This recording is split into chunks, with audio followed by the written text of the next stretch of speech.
Retirement کے بعد حاجی صاحب کا کمرہ چھت پر شفٹ کر دیا گیا، جہاں پنکھا بھی ٹھیک سے نہ تھا۔ بہو نے ان کا کھانا الگ کر دیا اور بیٹے نے پینشن آتے ہی پیسے لے کر کہا، ابو اب یہ گھر کے خرچ میں لگیں گے۔ وہ دن بدن خاموش ہوتے گئے۔ ایک رات پانی مانگا تو بہو نے سنی انسنی کر دی۔ اگلی صبح دروازہ نہ کھلنے پر بیٹے نے زور سے دروازہ کھولا۔ وہ اپنے بوسیدہ بستر پر چپ چاپ لیٹے تھے، چہرے پر وہی خاموشی تھی جو برسوں سے تھی۔ تکیے کے نیچے ایک پرچی رکھی تھی۔ جب بیٹا کمرے میں گیا تو وہ پرچی اٹھا کر پڑھنے لگا تو اس کے قدموں تلے سے زمین نکل گئی، کیونکہ ابا جی بچے بڑے ہوتے ہیں، انہیں کمرے کی ضرورت ہوتی ہے۔ شمس کی بات سن کر حاجی صاحب نے تعصب سے اسے دیکھا تھا۔ کہنے لگے، یعنی کہ اب میرا اس کمرے سے بھی دانا پانی اٹھ گیا ہے۔ ان کی بیوی زلیخا کے انتقال کو 2 سال گزر گئے تھے، اور جب سے زلیخا کا انتقال ہوا تھا انہیں بڑے کمرے سے نکال کر چھوٹے کمرے میں شفٹ کر دیا گیا تھا کہ ابا جی آپ نے اتنا بڑا کمرہ کیا کرنا ہے، اب آپ چھوٹے کمرے میں بھی آ سکتے ہیں۔ نیچے ان کی جگہ تنگ پڑنے لگی تھی۔ حاجی صاحب نے شمس کو دیکھا اور کہنے لگے، پھر ایسا کرو میری چارپائی تم گلی میں ڈال دو، کیونکہ اس گھر میں تو اب میری جگہ باقی نہیں رہی۔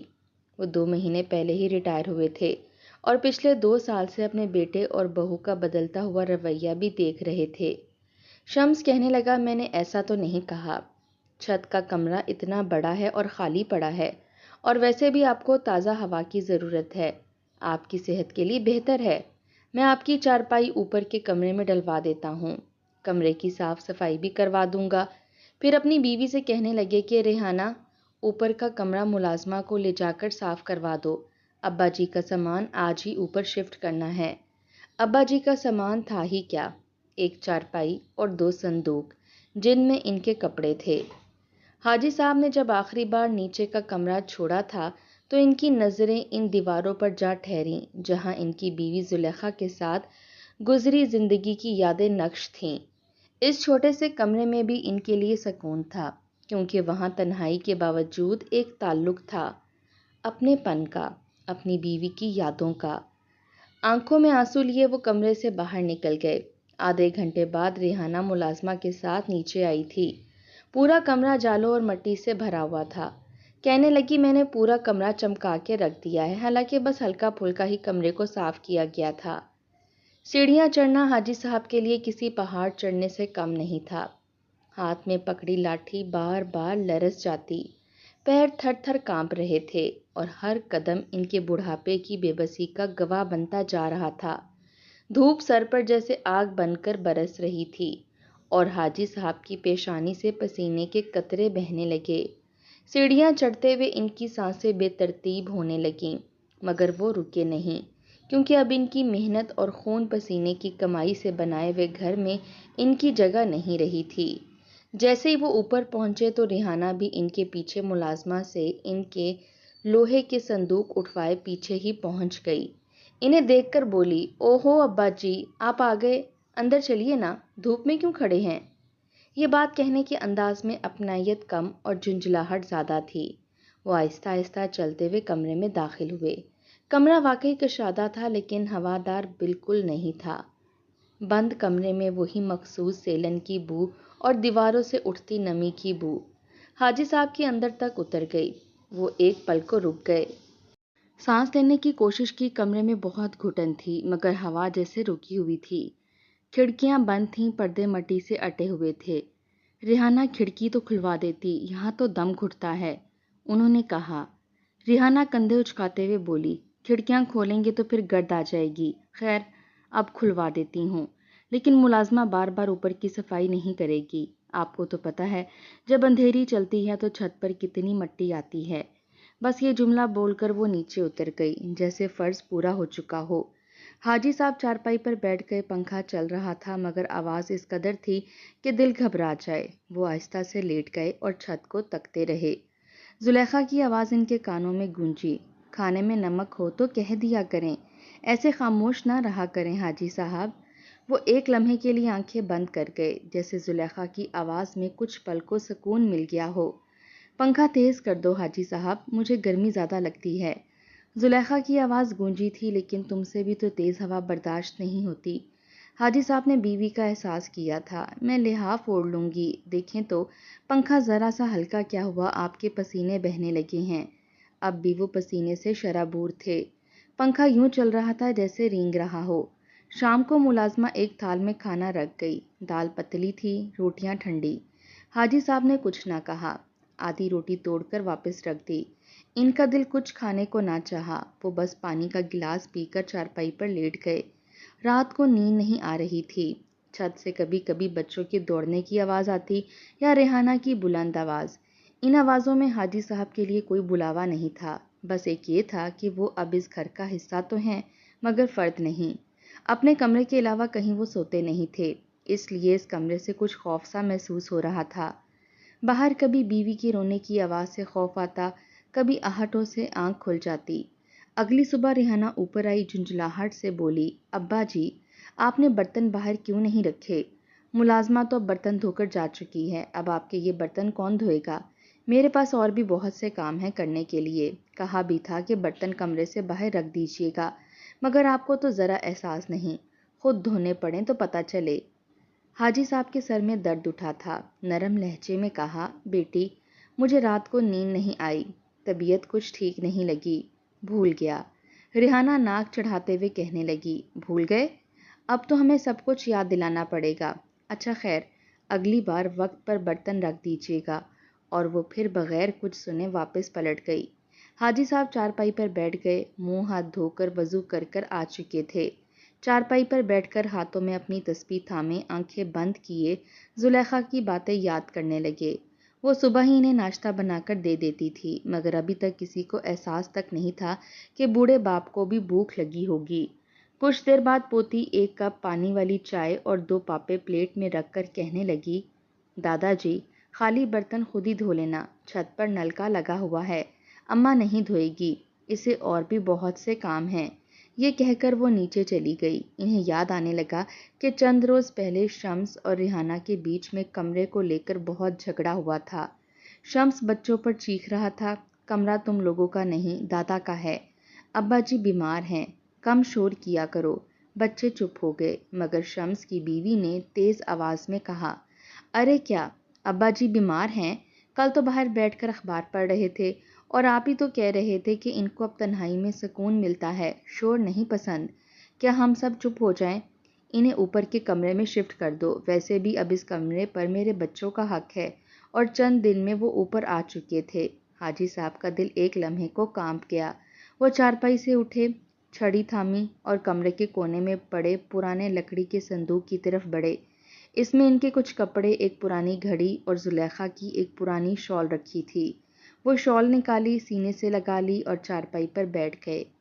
زلیخا، تم ہوتی تو یہ سب نہ ہوتا، مجھے اس اکیلے کمرے سے خوف آتا ہے۔ اسی وقت نیچے سے ریحانہ کی آواز آئی، آج کل ابا جی کا مزاج بھی بدل گیا ہے، جیسے ناراض ہوں ہم سب سے۔ شمس بولا، تو ٹھیک کہتی ہو، کچھ عجیب ہو گئے ہیں، بات کم کرتے ہیں۔ ریحانہ نے طنزیہ کہا، یا پھر یہ اداکاری ہے، جیسے ہم دکھانے کے لیے یہ سب کتنے برے ہیں۔ ساری آوازیں اوپر ان کے کمرے میں آ رہی تھیں۔ یہ سن کر حاجی صاحب کی آنکھوں میں نمی آ گئی۔ ان کی خاموشی اداکاری بن گئی تھی۔ وہ جو برسوں سے ایک لفظ بھی شکایت کا نہ بولے، اب اداکاری بن گئے تھے۔ کچھ دیر وہ چھت پر سٹک کی مدد سے ٹہلتے رہے، مگر رات کو بھی چھت پر ہوا نہ ہونے کے برابر تھی، اور جب حاجی صاحب چھت کے کمرے میں داخل ہوئے تو قدم جیسے بوجھل ہو گئے تھے۔ کمرے کی دیواروں سے سیلن کی بدبو سے انہیں گھٹن کا احساس ہو رہا تھا۔ چارپائی پر بیٹھتے ہی ایک ٹھنڈی آہ ان کے ہونٹوں سے نکلی۔ ان کی آنکھوں کے سامنے وہ وقت گھومنے لگا جب اسی گھر کی بنیاد رکھتے ہوئے انہوں نے مزدوروں کے ساتھ پسینہ بہایا تھا، دن بھر محنت کی تھی۔ جب ہاتھ کپ کپاتے تھے تب زلیخا اپنے ہاتھوں سے ان کے ماتھے پر گیلا کپڑا رکھتی تھی، چائے کا کپ تھماتی تھی اور کہتی تھی، حاجی صاحب، ہم دونوں نے مل کر خواب دیکھا ہے، یہ گھر ہمارے بچوں کی پناہ گاہ بنے گا، اور بڑھاپے میں ہمیں کرائے کے گھروں میں دھکے نہیں کھانے پڑیں گے۔ اور وہ مسکرا کر کہتے تھے، ہاں زلیخا، ایک دن ہمارا بیٹا اسی چھت پر پتنگیں اڑایا کرے گا اور میں نیچے سے دیکھ کر خوش ہوا کروں گا۔ مگر آج وہی بیٹا ان کو اس چھت پر لا کر پھینک چکا تھا۔ نہ کوئی پتنگ تھی، نہ کوئی خوشی، بس دھوپ تھی اور ماضی کی سلگتی ہوئی یادیں۔ حاجی صاحب نے چارپائی کی پائنتی تھامی اور نظریں اس کھڑکی پر جم گئیں جس کے پار انہیں کبھی اپنا بچپن اور جوانی نظر آتی تھی، آج وہاں صرف دھند تھی، آنکھوں میں نمی تھی، مگر وہ آنسو بن کر باہر نہ نکلتی تھی۔ ان کے ذہن میں وہ وقت آیا جب شمس نے پہلی بار سائیکل مانگی تھی اور انہوں نے 1 مہینے تک چائے کی دکان پر اضافی کام کیا تھا تاکہ بیٹے کی خواہش پوری ہو جائے۔ یاد آیا جب اسکول کے پرنسپل نے کہا تھا شمس ذہین ہے مگر فیس ادا نہیں کی گئی تو اسے اسکول سے نکال دیا جائے گا، تو زلیخا نے اپنی چوڑیاں بیچ دی تھیں تاکہ بیٹے کی تعلیم رک نہ جائے۔ ایک ایک دن کی محنت، ایک ایک روپیہ جوڑ کر اس چھت تک یہ مکان پہنچا تھا جس میں آج ان کے لیے صرف ایک کمرہ بچا تھا، اور وہ بھی ایسا جو کبھی پرانے بکسوں، ٹوٹے فریج اور خراب پنکھوں کا ٹھکانہ ہوا کرتا تھا۔ آج وہی کمرہ ان کے لیے رہائش کا بن گیا تھا، جیسے وہ بھی کسی بیکار چیز کی طرح ہو گئے ہوں۔ انہوں نے ہاتھ بڑھا کر قرآن پاک کو الماری کے اوپر سے پکڑا اور آہستہ آہستہ تلاوت شروع کر دی۔ آواز بہت دھیمی تھی مگر دل کی گہرائی سے نکل رہی تھی۔ کلام پاک پڑھنے کے بعد انہوں نے احتیاط سے اسے اوپر رکھ دیا۔ تلاوت کرتے کرتے ان کا دل بھر آیا تھا۔ کبھی دونوں میاں بیوی اکٹھے پڑھا کرتے تھے۔ زلیخا کے بعد یہ پہلا دن تھا جب وہ اتنے تنہا تھے۔ انہوں نے خود سے کہا، زلیخا دیکھو تمہارے بغیر سب کتنا بدل گیا ہے۔ تم ہوتی تو کبھی مجھے یہاں نہ آنے دیتی، تم ہوتی تو شمس کو روک لیتی، لیکن اب میں اکیلا ہوں اور شاید یہی میری قسمت ہے۔ اچانک کھانسی کا دورہ پڑا اور وہ اٹھ کر بیٹھ گئے۔ کمرہ بند تھا، ہوا کا کوئی جھونکا تک نہ تھا، سانس لینا مشکل ہو رہا تھا، لیکن ان کی آنکھوں میں وہی ٹھہری ہوئی خاموشی تھی جو برسوں کی بے بسی نے پیدا کی تھی۔ ان کا دل چاہا کہ باہر جا کر تھوڑی تازہ ہوا لے لیں، مگر وہ جانتے تھے کہ بہو چیخنا شروع کر دے گی کہ تمہارے باپ کی کھانسی کی آوازیں سونے نہیں دے رہیں۔ شمس نے انہیں اوپر رکھنے کا جو فیصلہ کیا تھا وہ آخری تھا اور انہوں نے بھی خود کو اس فیصلے کے حوالے کر دیا تھا۔ ان کے ذہن میں ایک خیال آیا کہ کیا کوئی مہمان اگر آ گیا تو میرے بارے میں یہ لوگ کیا جواب دیں گے، کہ گھر میں ان کے لیے جگہ نہیں تھی، یا یہ کہ وہ خود چھت پر جانا چاہتے تھے جیسا کہ شمس نے کہا تھا کہ دھوپ اور ہوا ان کے لیے اچھی ہے۔ سوچتے سوچتے ان کی آنکھ لگ گئی۔ خواب میں زلیخا سامنے کھڑی تھی، مسکرا رہی تھی اور کہہ رہی تھی، حاجی صاحب اب بس کریں، نیچے چلیں، وہاں بہت ٹھنڈ ہے، آپ کو زکام ہو جائے گا۔ وہ مسکرا دیے اور بولے، زلیخا اب نیچے کوئی جگہ نہیں بچی، اب تو میں خود بیکار ہو گیا ہوں اس گھر کے کاڑ کباڑ کی طرح۔ وہ خواب کے اندر ہی رو دیے اور آنکھ کھلتے ہی پھر سے اس گھٹن زدہ کمرے میں ان کا سانس گھٹا تھا۔ پھر باہر آ کر انہوں نے آسمان کی طرف دیکھا اور آہستہ سے کہا، یا اللہ تو بہتر جانتا ہے میں نے کتنی محبت سے یہ گھر بنایا تھا اور آج اسی گھر نے مجھے باہر کر دیا ہے۔ یہ وقت بھی دیکھنا تھا کہ میرا ہی بنایا ہوا کمرہ آج میری پناہ گاہ بن گیا ہے، وہ کمرہ جو میں نے کاڑ کباڑ کے لیے بنایا تھا۔ یہ غم حاجی صاحب سے برداشت نہیں ہو رہا تھا۔ حاجی صاحب دوپہر کی دھوپ سے بچنے کے لیے کمرے کے ایک کونے میں چارپائی پر بیٹھے تھے، آنکھیں بند تھیں، ذہن میں کئی خیال تھے جن کا شور بڑھاپے میں بھی چین نہ لینے دے رہا تھا۔ اچانک دروازے پر ہلکی سی دستک ہوئی، انہوں نے بامشکل خود کو سنبھالا اور دروازہ کھولا۔ سامنے ان کی بیٹی آمنہ کھڑی تھی، سر پر دوپٹہ ڈھکا ہوا تھا، ہاتھ میں مٹھائی کا ڈبہ لیے وہ مسکرا رہی تھی۔ حاجی صاحب کی آنکھوں میں ایک چمک آ گئی، دل میں ایک امید جاگی کہ شاید بیٹی باپ کی تنہائی کا سن کر لینے آئی ہے، شاید بیٹی کو باپ کا خیال آیا ہے، احساس ہوا ہے۔ وہ ایک لمحے کے لیے سب کچھ بھول گئے جو چھت پر آنے کے بعد ان پر گزری تھی۔ آمنہ کو گلے لگایا، اسے کمرے میں بٹھایا اور خود پانی لینے نیچے جانا چاہا تو آمنہ نے کہا، ابا جی رہنے دیں، میں تھوڑی دیر بیٹھنے آئی ہوں پھر چلی جاؤں گی۔ حاجی صاحب بیٹھ گئے۔ آمنہ کہنے لگی کہ ابا جی خیر سے میں نے اپنا نیا گھر لے لیا ہے، اتنا بڑا اور خوبصورت ہے کہ آپ کو کیا بتاؤں، نیچے کے پورشن میں 4 کمرے ہیں اور اوپر کے پورشن میں بھی۔ یہ سن کر حاجی صاحب نے مبارکباد دی۔ آمنہ نے مٹھائی کا ڈبہ کھول کر انہیں مٹھائی کھلائی، کہنے لگی، اللہ تمہیں خوش رکھے۔ آمنہ کو اللہ نے 2 بیٹوں سے نوازا تھا، شوہر کا کام بھی اچھا تھا، کافی خوشحال زندگی گزار رہی تھی۔ کام تو شمس کا بھی بہت اچھا تھا، لیکن اس کی عادت تھی کہ حاجی صاحب کے سامنے وہ بس رونے ہی رونا روتا تھا، اپنے نقصان ہی بتاتا رہتا تھا۔ حاجی صاحب بیٹی کی طرف محبت سے دیکھنے لگے، دل میں بار بار یہی سوال اٹھ رہا تھا کہ شاید آمنہ انہیں اپنے ساتھ لے جائے گی، کہے گی، ابا جی آپ نے ساری زندگی ہمارے لیے قربانیاں دیں، اب آپ میرے ساتھ چلیں، میں آپ کا خیال رکھوں گی۔ لیکن ایسا کچھ نہ ہوا۔ آمنہ نے ادھر ادھر کی باتیں کیں، بچوں کی پڑھائی، مہنگائی، شوہر کی مصروفیات بتاتی رہی، اور آخر میں جو بات کہی وہ حاجی صاحب کے دل پر پتھر بن کر گری تھی۔ آمنہ نے کہا، ابا جی، یہ شمس بھائی نے تو پورے گھر پر قبضہ کر لیا ہے، آخر میرا بھی تو اس گھر میں حصہ ہے۔ ماں باپ کی زندگی میں سب کچھ ان کا ہوتا ہے، مگر ان کے بعد سب کا حق بنتا ہے، مجھے اپنا حصہ چاہیے۔ آپ شمس بھائی سے کہیں کہ وہ میرے حصے کا فیصلہ کر دیں۔ یہ سن کر حاجی صاحب کی آنکھیں حیرت سے پھٹی کی پھٹی رہ گئیں۔ ان کے لب ہلنے لگے، لیکن کوئی لفظ نہ نکل سکا۔ وہ تو یہ سوچ کر خوش ہو رہے تھے کہ بیٹی باپ کی فکر میں آئی ہے، مگر وہ بھی اس مکان کی تقسیم کی فکر لیے آئی تھی، جس مکان کے ہر کونے میں ان کی محنت کی نشانیاں تھیں، جو انہوں نے دن رات ایک کر کے بنایا تھا۔ حاجی صاحب کو یاد آنے لگا کہ انہوں نے تو آمنہ کی شادی کے وقت اپنی دکان تک بیچ دی تھی تاکہ بیٹی عزت کے ساتھ رخصت ہو جائے۔ شادی میں کسی قسم کی کمی نہ ہوئی، ٹرک بھر کر جہیز لے کر آمنہ سسرال گئی تھی، حالانکہ انہیں اس دکان کا اچھا کرایہ آتا تھا، مگر بیٹی کو کسی چیز کی کمی نہ ہو اس لیے پرواہ کی، اور آج وہی بیٹی یہ کہہ رہی تھی کہ میرا حصہ کہاں ہے۔ حاجی صاحب کی زبان سے صرف اتنا نکلا، بیٹا تمہیں حصہ چاہیے تو لے لو، میں کون سا کسی گنتی میں ہوں، یہ گھر تم سب کا ہے، تم سب کو جو چاہیے لے لو، مگر ایک بات بتاؤ، کیا میں تمہارا باپ نہیں؟ یا صرف اسی وقت باپ تھا جب تمہیں رخصت کرنا تھا، تمہیں عزت سے بیاہ دینا تھا؟ کیا بڑھاپے میں میرا کوئی حق نہیں رہا؟ کیا یہ مکان میری ضرورت پوری نہیں کر سکتا؟ کیا تم سب کی خواہشات کے بیچ میں فالتو ہو گیا ہوں؟ آمنہ نے نظر جھکا لی، جیسے سننا ہی نہیں چاہتی ہو، جیسے اسے اس بات کی شرمندگی بھی محسوس نہ ہو رہی ہو۔ بس ایک رسمی سی معذرت کی اور کہا، ابا جی ایسی باتیں نہ کریں، ہمیں تو آپ کی فکر ہے، ہم تو صرف اپنا حق چاہتے ہیں، اس بات کا باپ کی محبت سے کوئی تعلق نہیں، آپ نے اپنا فرض نبھایا ہے۔ حاجی صاحب مسکرا دیے، ایک تلخ مسکراہٹ سے جو اندر سے ٹوٹ چکی تھے۔ انہوں نے آمنہ کے ہاتھ میں مٹھائی کا ڈبہ پکڑایا اور کہا، جا بیٹی، اللہ تمہیں خوش رکھے، جس گھر کے لیے تم آئی ہو وہ تمہارا ہے، میرا کچھ نہیں۔ اس گھر میں میرے لیے صرف ایک کمرہ بچا ہے، اور وہ بھی ایسا جس میں پہلے پرانا کاٹ کباڑ رکھا جاتا تھا۔ مجھے کچھ نہیں چاہیے، بس دعا کرو کہ اللہ جلد مجھے بلا لے۔ آمنہ خاموش ہو گئی، کچھ لمحوں کے لیے کمرے میں سناٹا چھا گیا، پھر وہ اٹھی اور کہا، ابا جی میں چلتی ہوں، دیر ہو رہی ہے، ابھی مجھے نئے گھر کے لیے نیا فرنیچر اور اے سی بھی خریدنا ہے، اور آپ کو پتہ ہے شمس بھائی نے تو آپ کے کمرے میں بچوں کا نیا فرنیچر بھی رکھ لیا ہے۔ حاجی صاحب نے سر ہلا دیا اور دروازہ کھول دیا۔ باہر سورج اب بھی تپ رہا تھا، اور اندر حاجی صاحب کا دل بھی اسی دھوپ کی طرح سلگ رہا تھا۔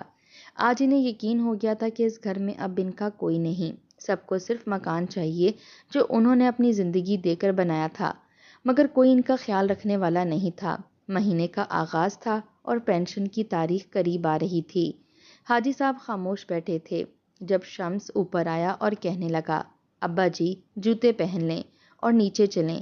یہ سن کر حاجی صاحب کو حیرت ہوئی تھی کہ آج بیٹے کو باپ کا خیال کیسے آ گیا، لیکن شمس ان سے کہنے لگا کہ آج آپ کی پینشن مل رہی ہے، میں سوچ رہا تھا کہ آج ہی آپ کو لے جائیں۔ یہ سن کر حاجی صاحب نے ایک ٹھنڈی آہ بھری۔ حاجی صاحب نے آہستہ سے سر ہلایا اور چارپائی سے اٹھنے لگے۔ انہوں نے وہی پرانے جوتے پہنے جن کے تلوے کافی عرصے سے اکھڑ چکے تھے، اور ہاتھ میں چھڑی پکڑ کر بیٹے کے ساتھ نیچے اترنے لگے۔ سیڑھیاں ان کے لیے اب کسی پہاڑ سے کم نہ تھی، مگر بیٹے کے ساتھ جانے کی خوشی میں وہ اپنی تکلیف بھول گئے۔ جیسے ہی بینک پہنچے، حاجی صاحب نے شناختی کارڈ دیا اور فارم پر دستخط کیے، اور جب رقم ان کے ہاتھ میں آئی تو آنکھوں میں ہلکی سی نمی آ گئی۔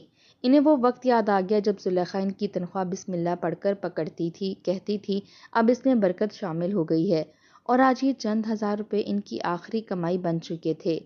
ابھی وہ رقم جیب میں رکھنے ہی لگے تھے کہ شمس نے کہا، ابا جی وہ گھر کے بہت سے اخراجات ہو چکے ہیں، پچھلے مہینے بھی بہت خرچ ہوا ہے، بچوں کی فیسیں دینا تھیں، کچن کے خرچے الگ، اوپر آپ کے کمرے کی صفائی کروائی تھی، ملازموں کو پیسے دیے تھے، سب کچھ میرے اکیلے کی ذمہ داری تو نہیں ہے، آپ بھی تو اس گھر کے بڑے ہیں، آپ کی بھی کچھ ذمہ داری ہے۔ یہ کہہ کر شمس نے ان کے ہاتھ سے رقم لے لی اور اپنے بٹوے میں رکھ لی۔ حاجی صاحب نے کچھ نہ کہا، بس خاموشی سے اس کی بات سنتے رہے۔ انہوں نے کچھ لمحے اپنے ہاتھ کی خالی ہتھیلیوں کو دیکھا اور پھر نگاہیں جھکا لیں۔ راستے میں واپسی پر ان کی نظر گھر کے نئے صوفوں پر پڑی جو شمس نے حال ہی میں بنوائے تھے۔ ہر کمرہ نیا فرنیچر اور پردوں سے سجا ہوا تھا، دیواروں پر خوبصورت تصویریں آویزاں تھیں، اور نیچے مہنگی ٹائلیں لگی ہوئی تھیں۔ سب کچھ نیا چمکتا دمکتا لگ رہا تھا۔ صرف ایک کمرہ تھا جس میں حاجی صاحب رہتے تھے۔ وہی پرانا کمرہ تھا جو کئی سال پہلے صرف پرانے سامان کے لیے بنایا گیا تھا۔